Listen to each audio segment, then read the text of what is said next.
Alrighty guys, welcome back for another Lords of the West-ish video. I'm sorry I've been uploading a lot of videos in the last 24 hours. Hopefully you guys don't feel like it's too spammy, but there's just so much content I want to make. Anyway, this is going to be a much quicker video, and with Lords of the West coming in with Burgundians and Sicilians, they did end up changing the existing campaigns a little bit to reflect the new civs. So I'm going to go through and I'm just going to show off all of the differences to existing campaigns that are coming about from the addition of Lords of the West. So definitely leave a like if you enjoy this sort of thing, and let's jump into it with the most obvious example, Genrak. So Joan of Arc, 6 scenarios obviously, all of them except for the Rising directly feature the Burgundians. So let's just see what the differences are. And I am going off of memory here, so hopefully not too dumb. This is exactly the same. All of that is the same, and this is going to be different indeed. Here we have the unique Burgundian castle design. You can see that the civ is now Burgundians and not Franks. Also, these used to be 4 knights, and now they are 4 courtiers with their plus 35 attack on their charge damage thing. So, obviously not going to be too much crazy going on in this scenario. No, nothing else was changed as far as I'm aware. So, that is going to be just all the differences in Joan 1. Here we are in Joan number 2. Once again, Burgundy is now Burgundians. These used to be knights, now they are courtiers. That should all be the same, and everything else honestly should also be exactly the same. Nothing else needed to be changed. Just replacing a couple knights with some courtiers.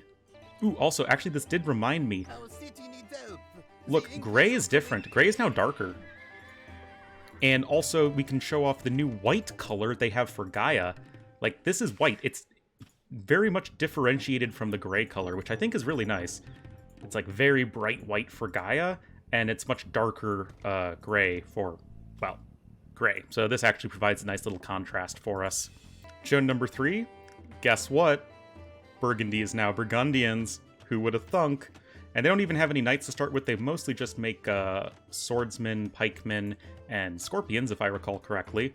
So this is all going to be pretty much exactly the same. Again, nothing else need to be changed. So in Joan of Arc 4, The Rising is the one Joan of Arc scenario where Burgundians aren't featured. I thought they might change Chalon to Burgundians because it's, even if Burgundians themselves aren't like specifically mentioned, it is indirect because Chalon is being occupied by the Burgundians, but looks like they're just sticking with Franks for these guys. Otherwise, it might be a little bit on the confusing side. And again, everything else is the same. In fact, I mean, everything about this scenario is the same. Nothing has changed. Was a little curious about Chalon, but it is just sticking with Franks. Siege of Paris, everybody's favorite mission. Guess what, guys? Burgundy, gonna be Burgundians.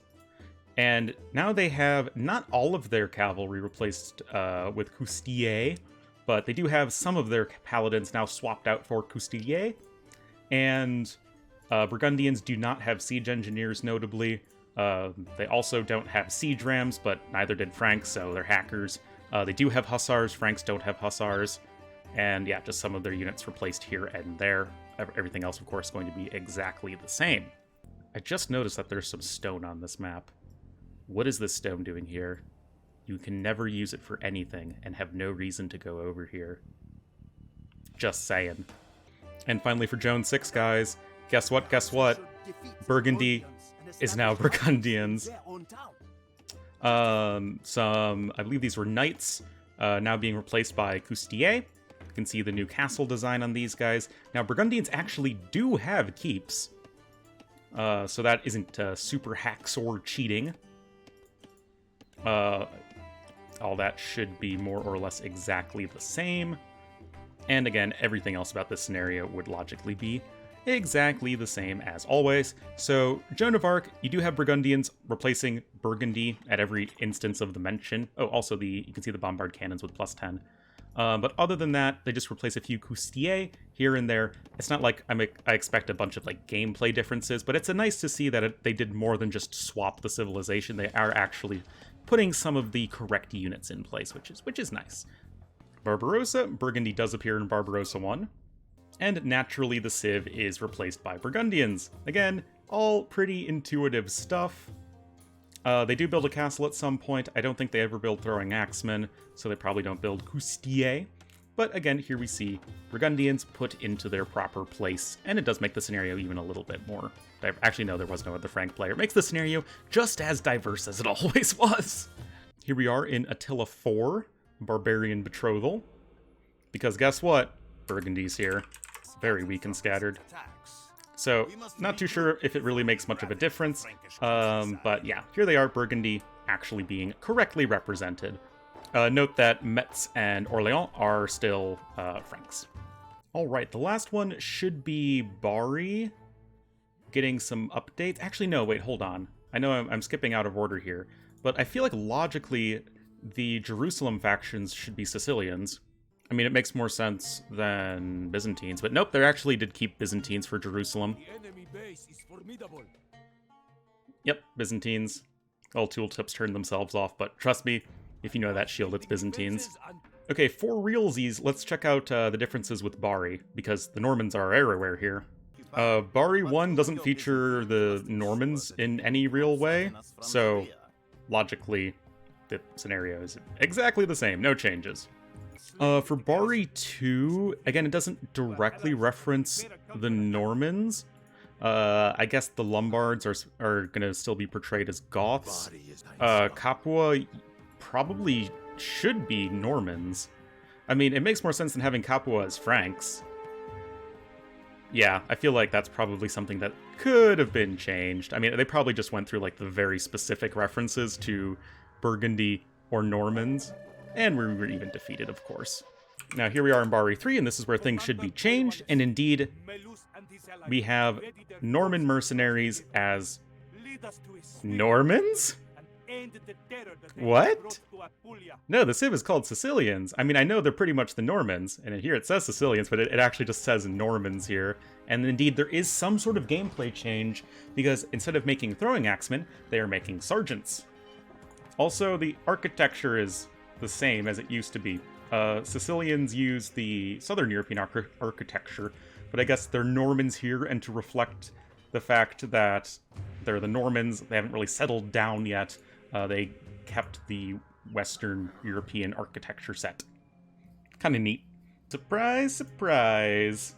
The Norman mercenaries, once again, are, well, Normans, quote-unquote. They're actually Sicilians. And they still have that Western European architecture.